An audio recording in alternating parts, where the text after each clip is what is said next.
Hey everyone, today I'm going to be talking to you about Lewis and Clark in Montana. I'll be giving you a little background information and pointing out a couple of key landmarks that they encountered along their journey through the state. We all know that Montana is a very special place. However, its beauty is not the only thing that sets it apart. It's also rich in history. One of the most important pieces of history that Montana beholds is that it claims more of the Lewis and Clark Trail than any other state. This means that the ever-famous Corpse of Discovery covered more miles in Montana than anywhere else, as you can see on the map below. That's pretty cool. Montana is where they battled the fierce grizzly bear, which they encountered more of along their journey than humans in the state.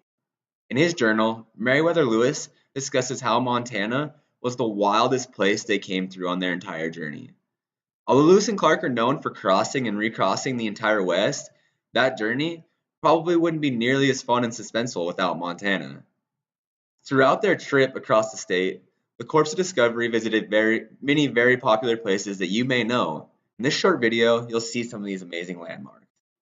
We'll start with the confluence of the Marias and Missouri rivers. This is where one of the toughest decisions that were made on the entire journey as to which fork to take. Despite the beliefs of the rest of the party, Lewis and Clark both preferred the southern fork, which turned out to be the right choice and ended up being the Missouri. Next is the Great Falls of the Missouri River, which I'm sure we've all heard of or probably even seen. According to Lewis, he wrote in his journal, "This was the grandest sight I ever beheld." However, advancing through the falls proved to be extremely difficult and not nearly as fun as it looked. Next is Beaverhead Rock.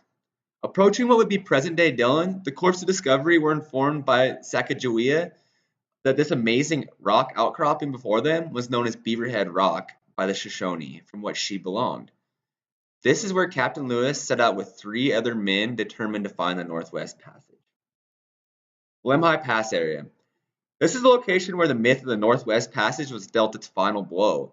No longer a hopeful figment of their imagination, Captain Lewis was easily able to decide at this location between the Idaho and Montana border that there was no such thing as the Northwest Passage and an easy route to the western coast. As one of Lewis's companions, Patrick Gass, described in his journal, this area was the most terrible mountains I ever beheld. Now, you've learned a little bit about some of the important landmarks and the amazing places that Lewis and Clark saw on their journey, so next time you're traveling around the state, you can share that info with your friends or family. And as always, do not forget your resources. Thanks for checking it out.